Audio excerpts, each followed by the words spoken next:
getting dusty. I don't know where to put it. I actually hide my other play button inside my house. It's kind of top secret that I have 2 YouTube channels and well over 500,000 subscribers. I don't know why I keep it a secret. I think it's just hard to explain to people what you do to make money. Last video I was talking to you about year 1 and how I was saving, how I bought that sailboat, and how I was working for the slumlords. I remembered this awesome experience, lifelong lesson, and I still remember the day. I was working for my first slumlord, and he knew that I didn't belong down there.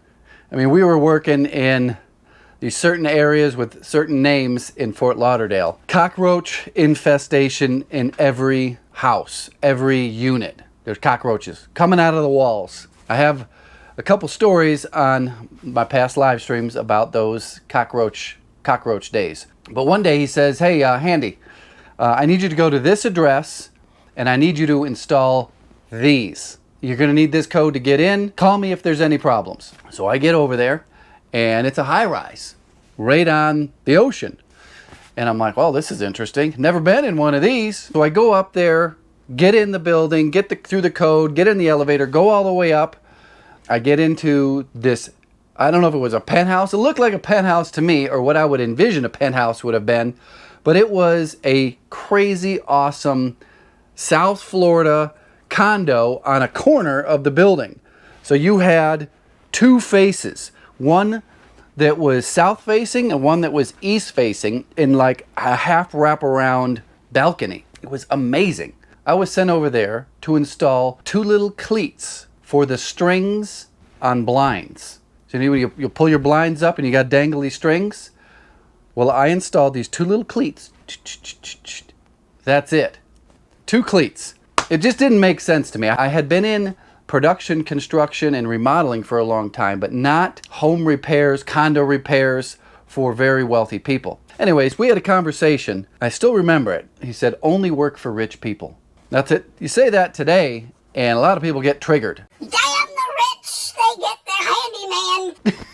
And I've kind of kept that in the back of my head when I'm trying to build my customer base. I'm looking for the people who, one, they need me and they can afford me. So keep that in mind. When you're building your network, don't go to the trailer parks, don't go to the retirement communities. Stay with the upper middle class, younger, college-educated people. It's weird talking about this because so many people get triggered just by those words. Like, we don't want to go down that road. Now, if you've been around this channel any length of time, you know that I don't work for the elderly. It's just not good for business. They're not my target customers. That's not to say that you can't make money in those communities, but they are on a fixed income. They just don't have the resource to pay for your true value. I almost got in with the retirement community many years ago, and here's how it goes. They're all ranches. They're all connected, like 6-unit buildings, and they all came with these teeny tiny crappy decks on the back, like a little square. Somehow, one of the guys got my name, and he said, hey, I want you to come over and take a look at tearing this deck off and put me on something proper.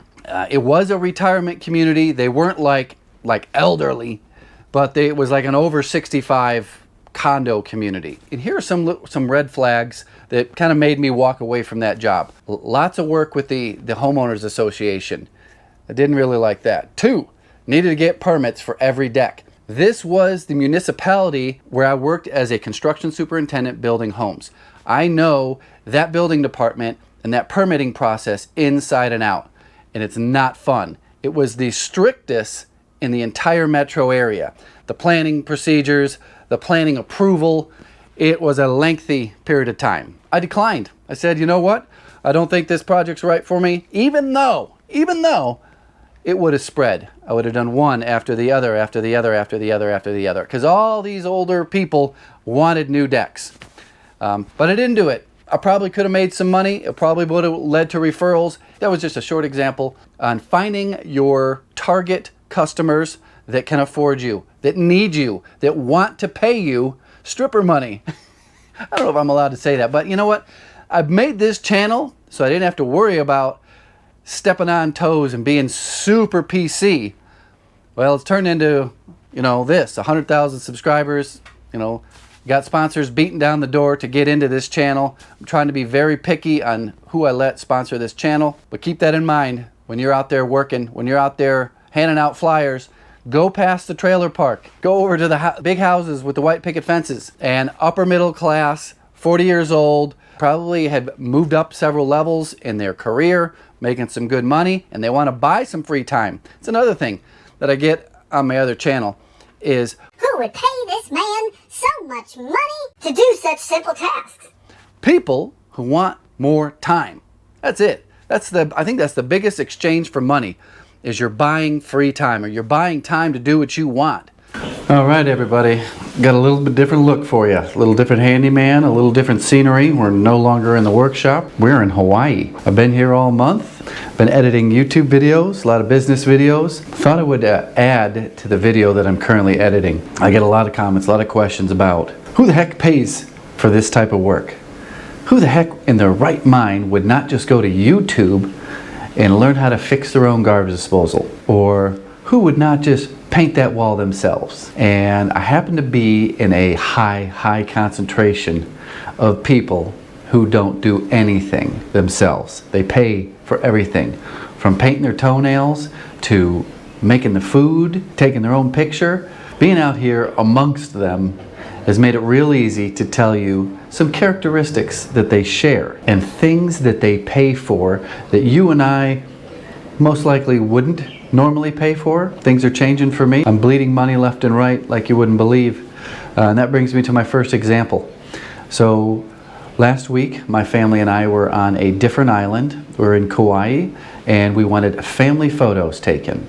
And we hired a photographer for 30 minutes. We met at a public beach, parked in public beach parking, went out to the beach, and the photographer took our picture a couple times, you know. Oh, stand over here, stand over there. Okay, now now let's get you two here, that sort of thing. But it was 30 minutes. Put down in the comments, what do you think I had to pay for those pictures? Haven't seen them yet, don't know if they're good yet, but the cost of that photographer for 30 minutes, $50. And then I tipped her another $50. $50 for 30 minutes. But it wasn't 30 minutes. That person worked for 25 years to gain the reputation that was worth $450 for 30 minutes. Sure, I could go to YouTube, I could figure out how to take my own picture. Could have done a lot of things to get pictures that didn't cost $50. I want to talk more about the people who pay for everything. They're here right now to stay in this room with this view.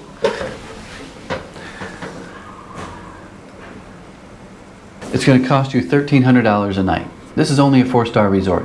It gets even better and more expensive once you go to a 5-star resort. Those people, don't know much about them. I only know 4-star people, but they pay. They pay $22 for a grilled cheese sandwich off the kids menu for a 3-year-old. I know, it's kind of crazy. 2 pieces of bread and some cheese for $22. That's your options. That's another thing I want to focus on, is it's the only option for people to get a 4-star grilled cheese sandwich. What you can do is offer a service that is not a handyman, the bum off the street. The guy at the beginning of this video, me, with the giant crazy homeless man beard, don't look like that. Do not look like that if you are out there trying to grow your business, grow a customer base of wealthy people that trust you and refer you. Don't look like that. This is what I looked like when I started, and it worked.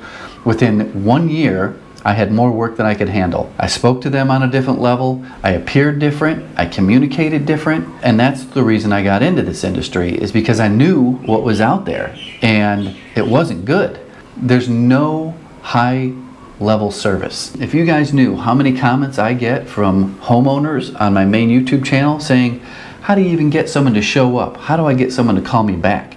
How do I get someone that doesn't look like they're going to kill me or rob me? When you show up and you are on the same or higher level than they are in professionalism and appearance, you'll get that money. But you got to find the people that have that money and that want that service. The work that we do is very simple. Anybody can do it. Even the homeowners can do it. They don't want to do it.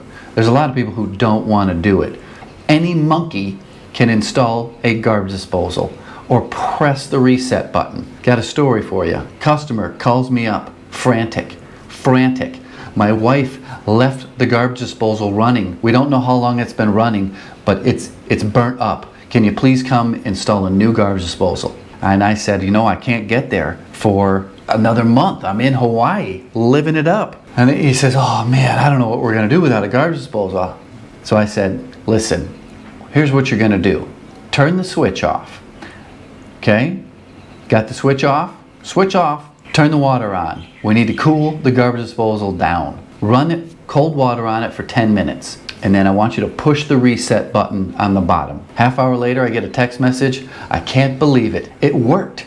How do you know how to do all this stuff? They were gonna pay me $400 to replace that high-end garbage disposal. Very fancy garbage disposal. So fancy that you couldn't even hear it running when you turn it on. That's how the thing overheated in the first place, is they didn't know it was on. They walked away because they didn't hear it. Anybody can do this stuff. But when you provide a 5-star service, they will pay you for a 5-star service. That's what I would work on. Every customer you get is a chance to earn 10, 20, 100 more customers. Like-minded customers, customers that can afford you. That's why I always recommend word-of-mouth advertising over anything else. There's such a high demand, and there's going to be more of a demand in more areas. Because of the pandemic, people who make a lot of money, people in the tech industry, people who are afraid of their own shadows are leaving cities and they're going out to more affordable places to live, more of a blue-collar area, and they are coming with high expectations for their living accommodations. They're going to want nice houses. They're going to want renovation. So you have a horde, a massive wave of people leaving California, leaving Portland, leaving Seattle, and they're going to places like Kansas and Arkansas and Buffalo, New York. Probably not Buffalo, New York. That is freaking hellhole. I don't suggest anybody goes to Buffalo. But they're going out there and they're finding nice little places in the Midwest. They just sold their 1-bedroom closet for $2.5 million, and they're coming to your town and they're gonna buy and build an estate. Probably what I should do, but can't convince the wife yet. Get ready, get out there, practice. I remember practicing so many times in my truck. I've got this many questions that I've already asked them either through text message or email. Want to come off super professional. Has to do with how I can communicate the confidence to the customer. Got a little bird hopping up here. Hey, shoot. So I hope that helps some of you that say people around here only pay $12 an hour. People around here would never pay that. They exist. Trust me, they exist. You might not live in an area with a high concentration of them. There might not be very many. Maybe this isn't the industry. Maybe this isn't the type of business to start up there. Is there enough people to support your financial goals? You might have to move. Might go into a different business. You might want to try a different line of work. I've got to get back to the beach. Goodbye.